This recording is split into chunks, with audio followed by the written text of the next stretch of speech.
Men uchun hayot opamning toyidan keyin butunlay o'zgardi.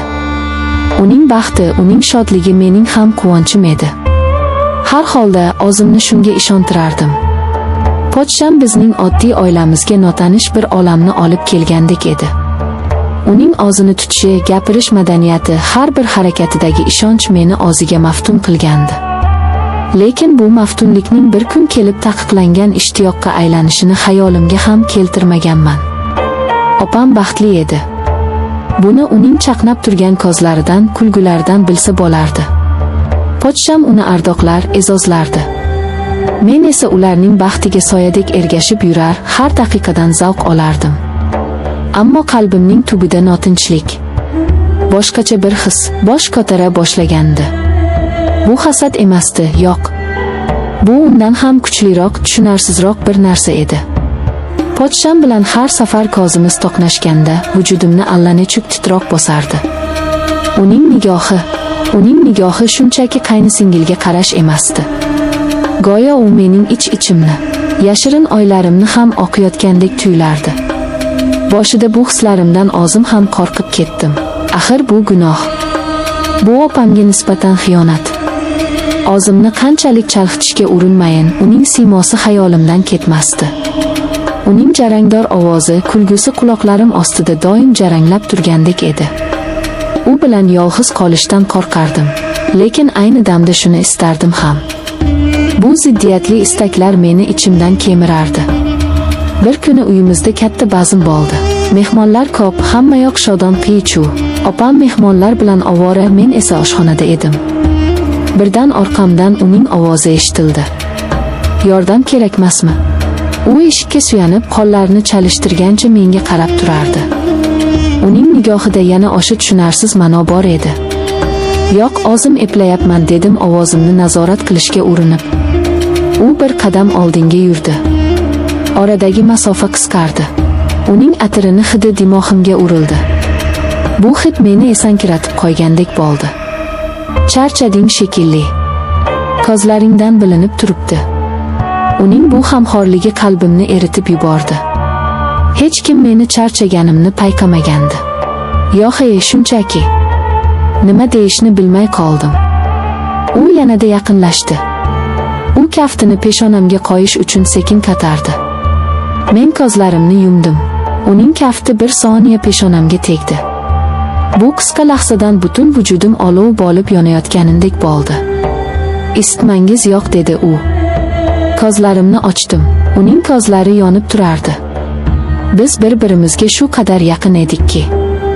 Atrofimdagi shovqin-suron, mehmonlarning kulgusi, hammasi uzoqlashib, yo'qolib qolgandek edi. Shu kundan keyin hammasi boshqacha tus oldi. Endi biz imkon qadar yolg'iz qolishga harakat qilardik. Uning birgina nigohi, birgina imo ishorasi bilan bir-birimizni tushunadigan bo'ldik.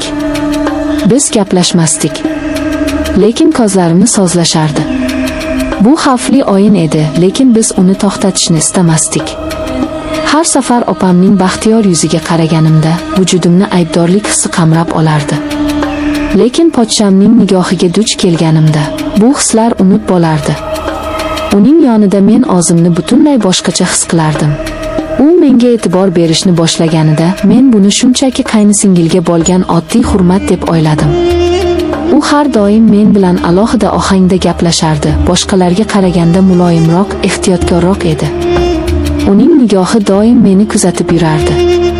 Dastlab bu menga noqulay tuyulardi, keyin esa men bu nigohlarsiz yashay olmaydigan bo'lib qoldim. Men uning e'tiborini qidiradigan bo'ldim. Uning uchun chiroyli kiyinishni, o'zimga ko'proq oro berishni boshladim. Men unga yoqishni xohlardim va men unga yoqayotganimni bilardim. Bizni gaplashishlarimiz oddiy so'roqlardan boshlanardi. Lekin bu so'zlarning ostida butun bir okean ma'no yashirin edi. Bizning har suhbatimiz sirli bir marosimga aylanardi. U mendan opam haqida so'rardi. Lekin men uni aslida men haqimda bilishni xohlayotganini his qilardim.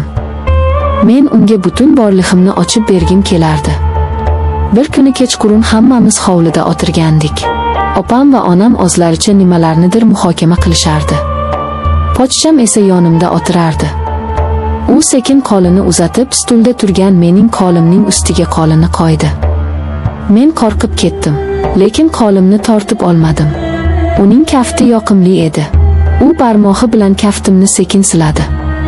O'shanda men nafas olishni unutib qo'ydim. Atrofdagi hamma narsa o'z ma'nosini yo'qotdi. Faqat uning teginishi va qalbimni larzaga solayotgan hayajon bor edi. Bu o'sha kecha sodir bo'ldi. Mehmonlar tarqab hamma oshxonasiga kirib ketgandan keyin men oshxonaga suv ichish uchun chiqdim. U ham o'sha yerda edi, go'yo meni kutib turgandek. Uyqu kelmadimi deb so'radi u. Men ha degan ma'noda boshimni qimirlatdim. U menga yaqinlashdi. Uning ko'zlarida endi hech qanday parda yo'q edi. Faqat ochiq ishtiyoq, ehtiros bor edi. Men bunaqa davom etolmayman dedi u ehtirosga to'la ovozda. Seni har ko'rganimda aqldan ozay deyman. Bu so'zlar meni ham aqldan ozdirayotgandi. Men ham xuddi shunday hislarni boshdan kechirayotgandim. Men hech narsa demadim. So'zlar ortiqcha edi. U qo'llarini belimga qo'yib meni o'ziga tortdi. Men qarshilik ko'rsatmadim. Qarshilik ko'rsatkim yo'q edi. Uning yuzi mening yuzimga yaqinlashdi. Men ko'zlarimni yumdim va o'zimni uning ehtirosli bosasiga topshirdim. Bu bosa hayotimdagi hamma narsani ostin-ustun qilib yubordi.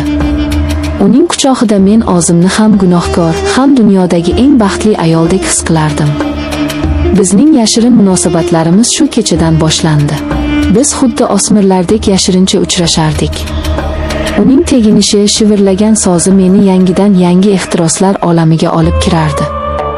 U bilan men o'zimni kashf qilayotgandek edim. U men hech qachon eshitmagan so'zlarni aytardi. Hech kim qilmagan iltifotlarni qilardi. Lekin bu baxtning ortida doimo qo'rquv, xavotir bor edi. Har safar opamning yuziga qaraganimda yuragim orqaga tortib ketardi. Men uning baxtini tortib olayotgan edim, lekin men o'zimni to'xtata olmasdim. Men uning e'tiboriga, uning mehriga muhtoj edim. Bizning munosabatlarimiz qanchalik sir tutilmasin, abadiy davom etishi mumkin emasligini ikkimiz ham bilardik. Bir kuni hammasi oshkor bo'lishi va o'shanda falokat yuz berishi muqarrar edi. Ammo biz bu haqda o'ylashni istamasdik. Biz shunchaki hozirgi lahzadan zavqlanib yashardik. Bir kuni opam meni chekkaga tortib, jiddiy gaplashib olishni aytdi. Yuragim shuv etib ketdi.